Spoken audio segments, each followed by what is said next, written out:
സ്വാഗതം ചെയ്യാൻ. പ്രതീക്ഷ നമസ്കാരം. ഒരു കാലഘട്ടം ഉണ്ടായിരുന്നു കേട്ടോ, ഒരു 8:30-8 മണി സമയത്ത് TV ഓണാക്കും, കോമഡി സ്റ്റാർസ്. അതിൽ ഓരോ രാത്രികളിലും നമ്മളെ ചിരിപ്പിക്കുകയും ചിന്തിപ്പിക്കുകയും ചെയ്ത പ്രതീക്ഷ. പിന്നീട് ഒരുപാട് സ്റ്റേജ് പ്രോഗ്രാം ചെയ്യുന്നു. പിന്നീട് പ്രതീക്ഷയെ കാണുവാനില്ലായിരുന്നു. ഒരുപാട് പ്രേക്ഷകർ ചോദിച്ചു എന്തുവാ സംഭവിച്ചത്.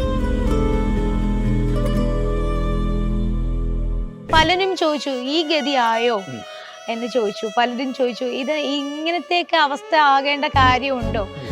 എന്നെ സംബന്ധിച്ചിടത്തോളം ആ പഴയതിന്റെ ഒരു അംശം പോലും എനിക്കിപ്പോ കിട്ടുന്നില്ല. ഒരുപക്ഷെ കൂടുതൽ ബന്ധങ്ങൾ ഉണ്ടായിരുന്നെങ്കിൽ കിട്ടുമായിരുന്നു തോന്നിയിട്ടുണ്ടോ?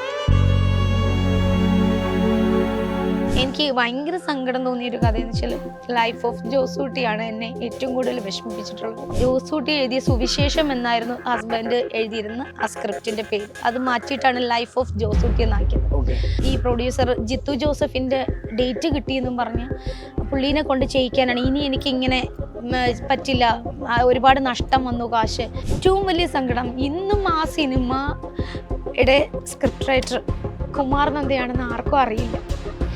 പുള്ളി എനിക്കറിയാം അത്രയും രായും പകലും ഉറക്കമില്ലാണ്ടിരുന്നിട്ട് ഉണ്ടാക്കിയെടുത്തൊരു സബ്ജക്റ്റാണ്. പക്ഷെ അപ്പോഴും ഞാൻ ചോദിക്കുന്ന പൈസയുടെ അല്ല, ഒരു പേരെങ്കിലും വയ്ക്കണമായിരുന്നു. കാരണം അതുകൊണ്ടെങ്കിലും പുള്ളിക്ക് അടുത്തൊരു പടം വരണമായിരുന്നു. പുള്ളി കാണിച്ച ഒരു ആത്മാർത്ഥത ആ കൂട്ടുകാരൻ തിരിച്ചു കാണിച്ചില്ല എന്നുള്ളൊരു സങ്കടമാണുള്ളത്. ഞാൻ എന്നിട്ട് പറഞ്ഞു ആ പടം ബാൻ ചെയ്യണം, ദിലീപ് ചെയ്തതാണ്, അത് പറ്റില്ല, അത് പ്രസ് മീറ്റ് വെക്കണം. പുള്ളിയെ സംബന്ധിച്ചിടത്തോളം പുള്ളി ഒരു പ്രശ്നത്തിനും പോവാത്തൊരു വ്യക്തിയാണ്. കടങ്ങളൊക്കെ ഒരുപാടുണ്ടോ? അത്യാവശ്യം നല്ല കടങ്ങളുണ്ട്. പിന്നെ ഫീൽഡിനകത്ത് കുമാർ നന്ദ എന്ന് പറയുന്ന വ്യക്തിയുടെ പടം പുറത്തിറങ്ങില്ല, ഇറങ്ങിയാൽ തന്നെയും വിജയിക്കില്ല, ഞങ്ങൾ തട്ടിത്തെറിപ്പിക്കും എന്നുള്ളതൊക്കെ ഇതുണ്ട്. പ്രതീക്ഷ ഞാൻ അറിയാൻ കഴിഞ്ഞത് എച്ചില് പാത്രം വരെ പ്രതീക്ഷ കഴുകിയിട്ടുണ്ടോ?